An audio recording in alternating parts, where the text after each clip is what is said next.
জন ধর্ম করম রহুদু ওগো ধর্ম করম রহুদু কলিঘর তিমির গোড়া আসিল জগজন ধর্ম কর্ম রহুদু। কলিঘর তিমির কথার অর্থ হচ্ছে অন্ধকার। আমরা মায়ারূপ অন্ধকারে এমন ভাবে আচ্ছাদন করে আছি, এমন ভাবে আবদ্ধ করে রেখেছে মায়া আমাদের। আমরা আমাদের ভগবানের যে দাস, আমরা সবাই যে ভগবানের চরণের দাস। আমাদের চাকরিটা কোথায় জয়নিতা? আমাদের চাকরি হলো ভগবানের চরণে দাসত্ব বৃত্তি পালন করা। কিন্তু সেই চাকরিটা আমাদের মনে নেই, ভুলে গেছি আমরা। কিন্তু এখানে যত ভক্ত আছে বাবা, একটু বুকে হাত দিয়ে বলুন তো, কেউ কি আমরা ভগবানের চরণের দাস? কিন্তু এটা আমরা বলতে পারি, আমরা ভগবানের দাস না হলে কি হবে? একজনের দাস আমরা হয়ে আছি, সেটা হচ্ছে মায়া। নিতাই গৌর হরি বল হরি। সবাই আমরা মায়ার দাস।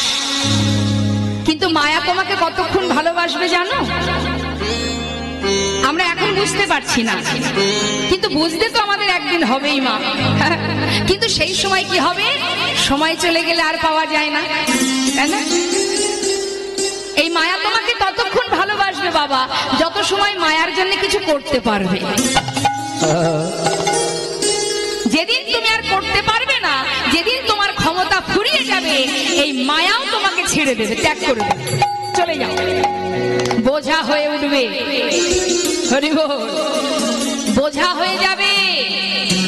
যে মা না খেয়ে রাত দিন এক করে সন্তানকে বড় করেছে, শেষ জীবনে তার কি অবস্থা হয়? তার জায়গা হয় বৃদ্ধাশ্রমে।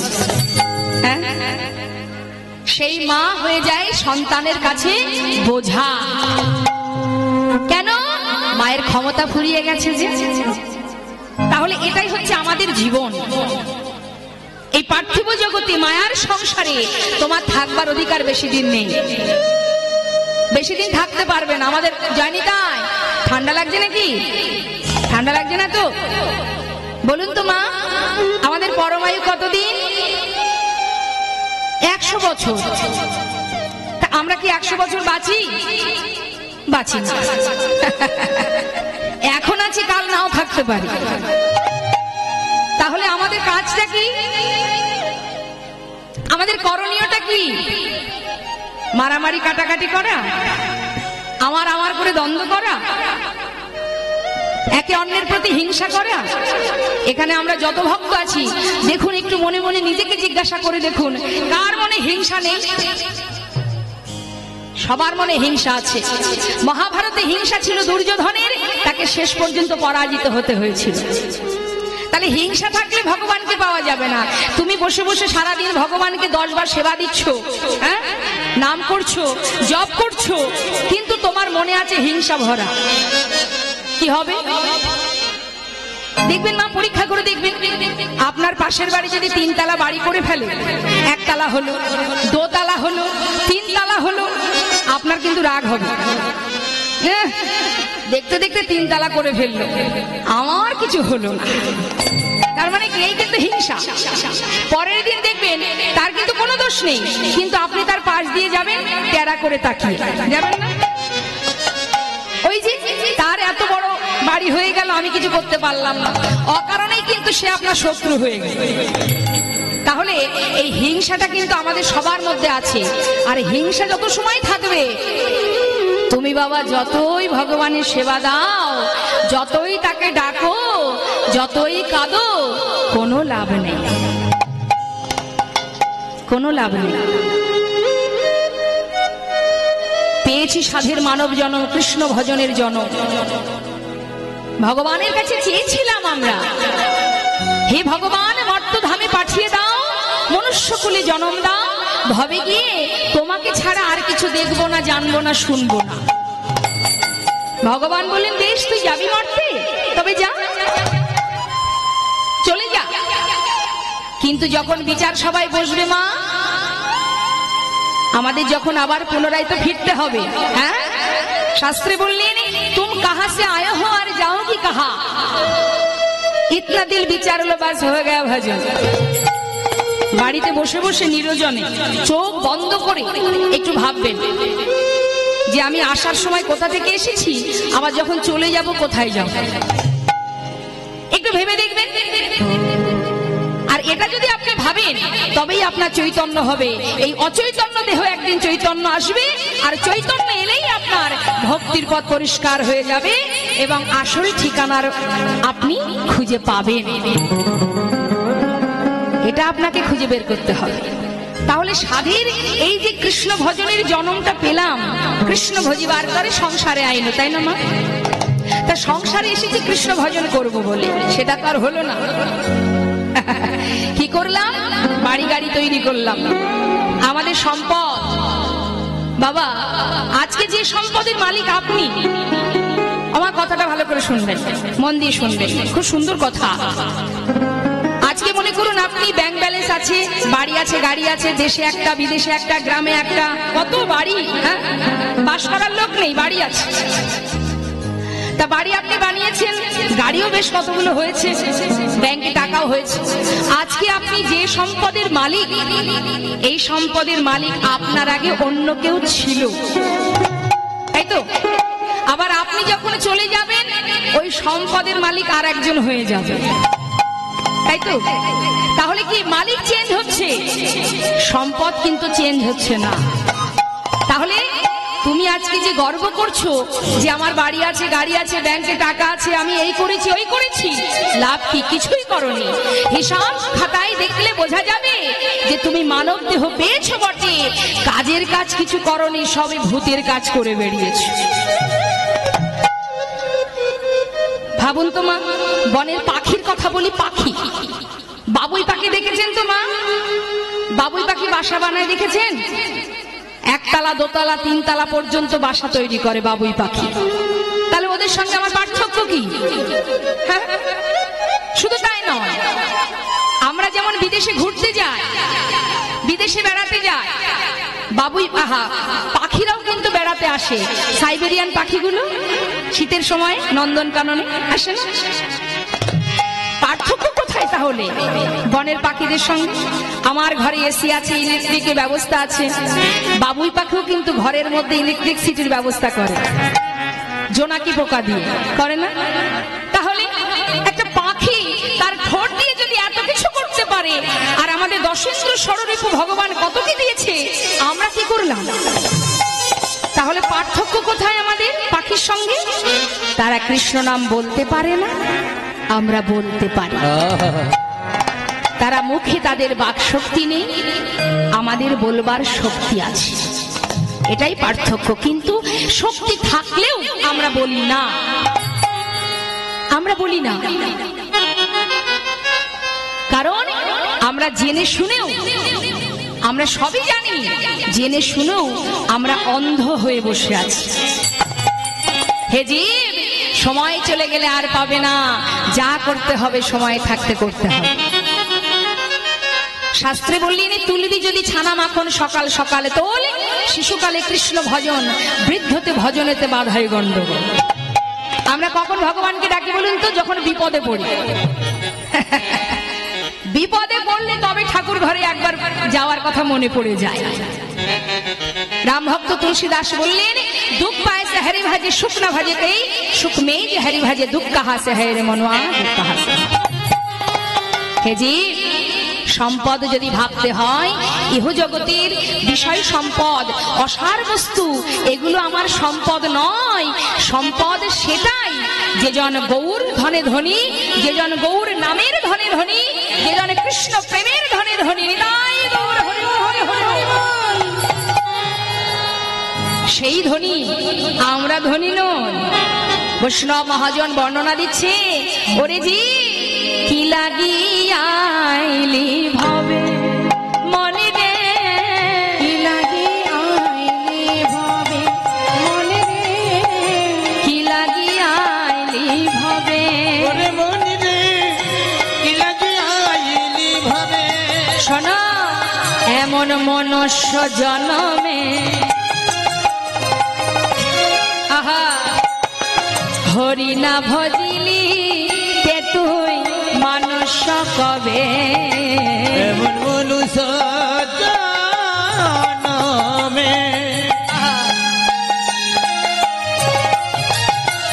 ও তুই হরি না ভজলি কে তুই মানুষ কবে শোনো শোনো, মনুষ্য জনম হইলে কি হয়, করহ ভূতের কাজ। মনুষ্য জনম হইলে কি হয়, করহ ভূতের কাজ। তা না হইলে বদলে কখনো বলহ শ্রীকৃষ্ণ গোবিন্দের নাম। হইলে কখন বাদনে বল শ্রী কৃষ্ণ নাম এই যে দিবস রজনী আবল তাবল পাচাল পড়িতে পারো। দিবস রজনী আবল তাবল পাচাল করিতে পারো তাহার ভিতরে কখনো কি তুমি তাহার ভিতরে কখনো কি তুমি গোবিন্দ বলিতে নার, গোবিন্দ বলিতে নার। ওই না তাহার ভিতরে কখনো কি তুমি গোবিন্দ বলিতে নার, গোবিন্দ বলিতে নার। ধনী দিয়া বুঝি সমন এড়াবি। আস্তে দেখবেন, টাকা পয়সা যদি কারোর একটু বেশি থাকে তার মনে অহংকার তৈরি হয়, মানুষকে মানুষ বলে না। হ্যাঁ? তাই মহাজনে তার ভাব দেখে বলছে, ওরে জি ওই ধনী দিয়া বুঝি সমন এড়াবি, জমি কি ছাড়িবে তোরে। ধনী দিয়া যদি সমনয়া রাবি তুমি কি ছাড়িবে তারে, বড় জাতি বলে সে কি ছাড়িবে, জাতি বলে সে কি ছাড়িবে। কুলে বা রাখিবি কারে, কুলে বা রাখিবি কারে। ওই না বড় জাতি বলে সে কি ছাড়বে ভুলে রাখি বাদে ভুলে রাখি বাদে আরে তোর মানব জনম বৃথা যাবে, মানব জনম বৃথা যাবে। ওই মানব জানা মেথাই যাবে ভবে আসা যাওয়া।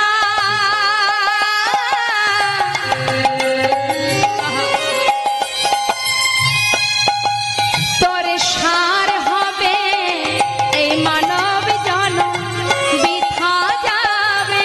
ভবে আসা যাওয়া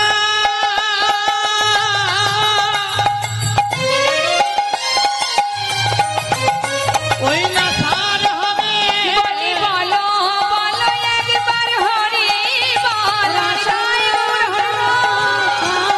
ওই না বলো বলো একবার হরি বলো আসা যাওয়া ছাড়ে হবে। ওই না বলো বলো একবার হরি বলো মানব জনম বৃথায় যাবে, তোর ভবে আসা যাওয়া সার হবে মানব জনম বৃথা হবে, আসা যাওয়ায় সার হবে যদি এই সময়ে হরি বলতে না পারে। কোনো কষ্ট করা লাগে কি কলিযুগে মা? কলিযুগে কি কোনো কষ্ট আছে জয়নিতা? কলিযুগে কোনো কষ্ট নেই, না আছে ধ্যান তপস্যা, না আছে যাগযজ্ঞ, না আছে পূজা অর্চনা, কিছুই করতে হবে না। একবার যদি দুটি বাহু তুলে দেহ মন প্রাণ সঁপে দিয়ে একবার হরি বল বলতে পারো।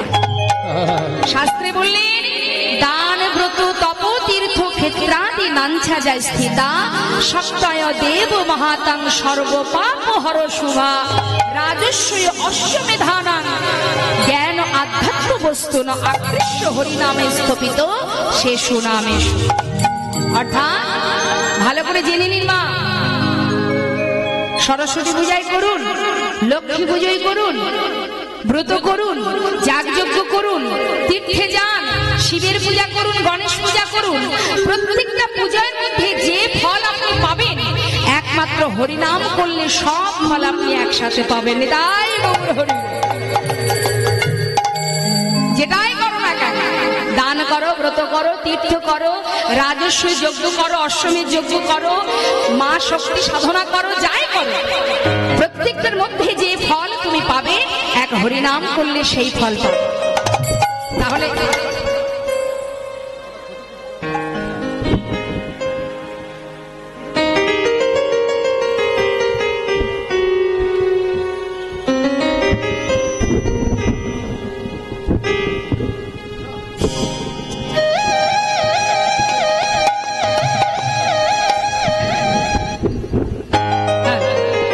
জনিতা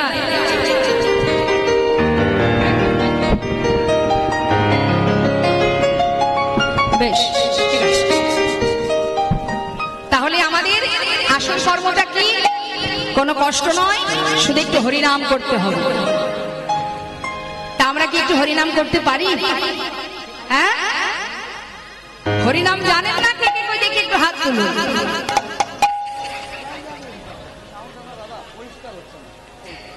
তার মানে মনটা এর মধ্যে নেই, ওই জন্য যেই বলেছে হাত তুলে দিয়েছে। হাত তুলতে বললাম আর হাত তুলে দিলেন, কিন্তু কি বললাম সেটা তো দেখতে হবে। হ্যাঁ, হরিনাম জানেন না কে কে সেইটা একটু দেখি। তাহলে সবাই জানেন? বা বাবা, ভীষণ, খুব ভালো। এবার দেখি আমরা সবাই মিলে একটু হরিনাম করব, কারণ কলিযুগের মহামন্ত্র হলো হরিনাম। তবে আমি কিন্তু এইটুকু চাইবো যে সবাই তো আপনারা আমার ঘরেরই মানুষ, কাছের মানুষ, আপনাদের ঘরেরই মেয়ে আমি তো বিভিন্ন জায়গায় যাই কীর্তনের জন্য। এবার যেহেতু আমি ঘরের মানুষের সঙ্গে কীর্তন হচ্ছে, হরিনাম হচ্ছে, মায়েদের সঙ্গে, ভাইদের সঙ্গে, দাদাদের সঙ্গে, বাবাদের সঙ্গে, তাই না? তা আমি চাইবো সবাই মিলে যেন মনের খুশিতে একটু হরিনাম করা হয়। হ্যাঁ, সবাই কিন্তু জোরে জোরে গাইবে, নামের মধ্যে যেন জড়তা না থাকে। আর সেই সঙ্গে দুটো হাত তুলবে। দুটো হাত তোলা মানে কি বাবা? হাত তোলার ভিতরে অনেক গুণ আছে। হাত তোলা মানে কি মা? ভগবানের চরণে আত্ম সমর্পণ, এই হলো একটা গুণ। দ্বিতীয় গুণ, হাতে তালি দিলে একটা প্রাণায়াম হয়ে যায়, ব্যায়াম হয়ে যায়। 3 নম্বর গুণ কি? যখন আপনি জোরে জোরে হাতে তালি দেবেন, আপনার ভিতরে যে অলসতা, জড়তা, হ্যাঁ, এগুলো কেটে যাবে। 4 নম্বর গুণটা কি? অনেকে দেখবেন হরিবাসরে এসে চেয়ারে বসে, বসে না? এখন মনে করুন একটু যদি বাবা টাকা পয়সা থাকে তার, সেও আসে কীর্তন শুনতে, চেয়ারে বসে। বসে কি করে মা? যখন সবাই বলে হরি বল বলো, হরি বল বলো, সবাই হাতে তালি দেয়, সেও তালি দেয়, দেয় না তা নয়। চিন্তা করে সবাই দিচ্ছে, আমাকে দিতে হবে। হ্যাঁ, কিভাবে দেয় বলুন তো? মায়েরা বলতে পারবে। চেয়ারে বসে বসে হ্যাঁ, কি দেয় না? তার মানে বুঝতে হবে বাবা, তার মধ্যে এখনো অহংকার আছে, তাই খুশি মনে হাতে তালি দিতে পারছেন না। একমাত্র সেই পারবে কোনো কিছুর চিন্তা না করে, যার অন্তরের সঙ্গে গোবিন্দের অন্তরের মিলন ঘটবে। সে কিন্তু আর কোনো কিছু চিন্তা করবে না। সেই মুহূর্তটুকু, সেই সময় বসে সে হাত তুলে, দুটি হাত বাহু তুলে মনের খুশিতে হাতে তালি দেবে আর নাম করবে। এখানে আমরা যে দেখবো কার অন্তরের সঙ্গে গোবিন্দের অন্তরের এই অপ্রাকৃত জগৎ, এইটুকু জায়গা।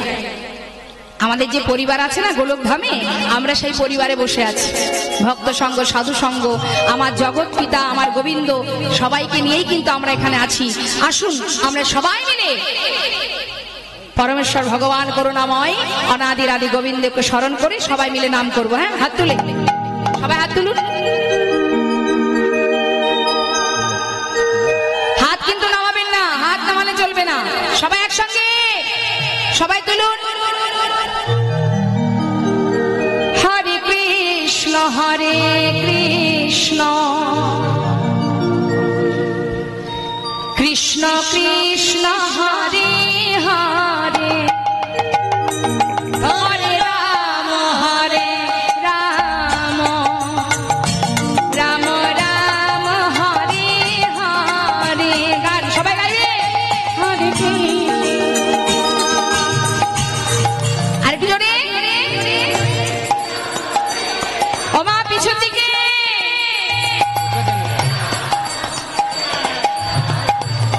বাবা, হরিব হরিব।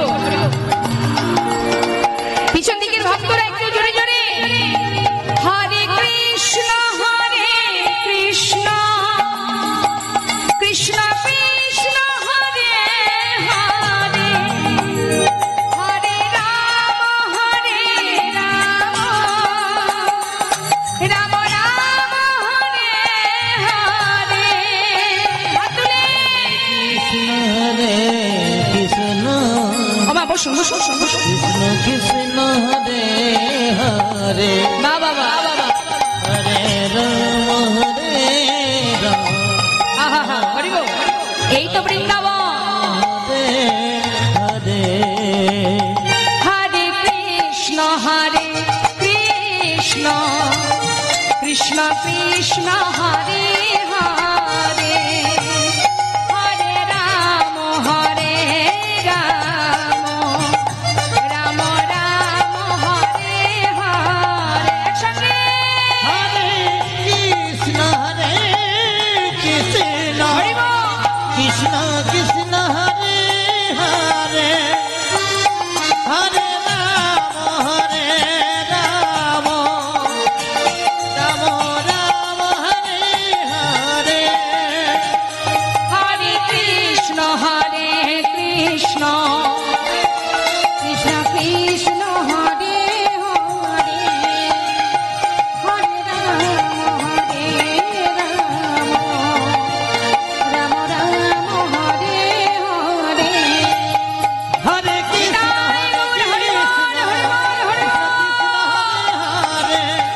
হরে রাম রাম রাম হরে হরে হরির নাম হরির নাম হরির নামই কেবলম, কলো নাস্তিব নাস্তিব নাস্তিব গতিরন্যথা।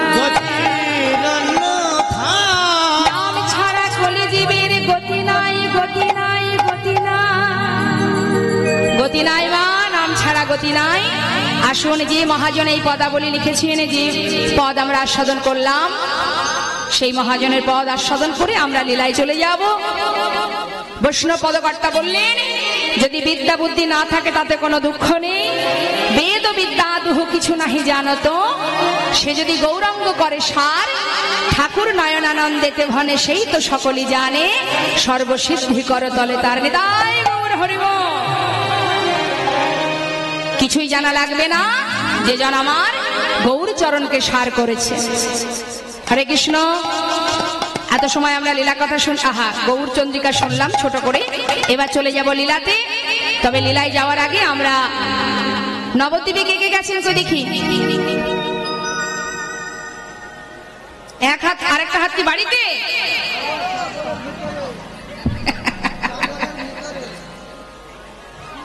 আর বাকি যারা হাত তোলেননি, যাওয়া হয়নি। আচ্ছা, এবার হাতটা নামান তো দেখি। এবার দেখি একটু হাত তুলে দেখান তো, দীঘায় কে কে গেছেন? তার মানে যারা হাসছেন, মানে হাত তোলা হয়নি, আমি ভাববো তারাই গেছে। ঠিক আছে, ঘোরার জায়গা ঘুরবেন, সমস্যা কোথায়? কিন্তু আমাদের জগৎ পিতা যিনি, রাধা গোবিন্দ মিলিত তনু গৌর সুন্দর, যিনি আমাদের সর্বদাই দুঃখে সুখে ভালো মন্দে পরমাত্মা রূপে যিনি অন্তরে বসে আছে, তার চরণটা তো দর্শন করতেই হবে মা। হ্যাঁ, তাকে ভুলে গেলে হবে না। সব ভুলে যান, তাতে দুঃখ নেই, তাকে ভুললে হবে না। তো চলুন যাই আমরা সুরধ্বনির ভিত্তিরে প্রভুকে দর্শন করতে করতে লীলা সাধনে যাব। হ্যাঁ, আর একটু হাত তুলতে বলবো, কষ্ট হবে না তো? তুলুন দিকে হাত। হিতাই গৌর হরিবল হরিবল হরিবল। হরিবল। সুরধ্বনির কিনারা সোনার নুপুর দিয়া পায়, নাচে না গরি গো সুন্দর গৌরঙ্গরা। সুরধনির কিনারায় সোনারপুর দিয়া পায়, নাচে না গরি গো সুন্দর গৌরঙ্গরা। ওই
সুন্দর কপালে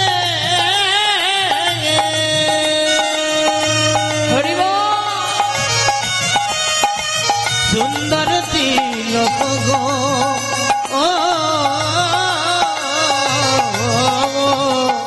আর সুন্দর কপালে সুন্দর তিলক আর কি আছে গো আহা সুন্দর একখান চেয়ে দেখো সুন্দর একখান নামাবলী নাগরী গো সুন্দর গৌরাঙ্গরা ওই সুরধনির কিনারায় সোনা নুপুর দিয়া পায় নাচ না করে গো সুন্দর গৌরাঙ্গরা ওই না সুরধনের কিনারায় সোনার পুতিয়া পায় নাচে না গরি গো সুন্দর গৌরাঙ্গরা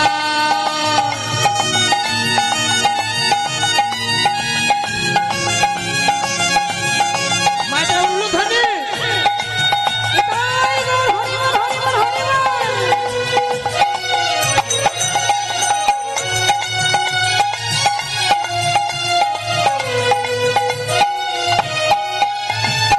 সুন্দর নয়নে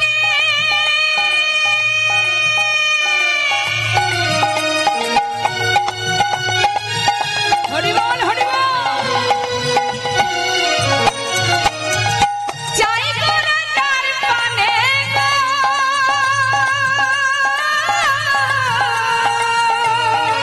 ওই না সুন্দর নয়নে আহা, হরিবল দেখো না চাই গোরা যার পানে গো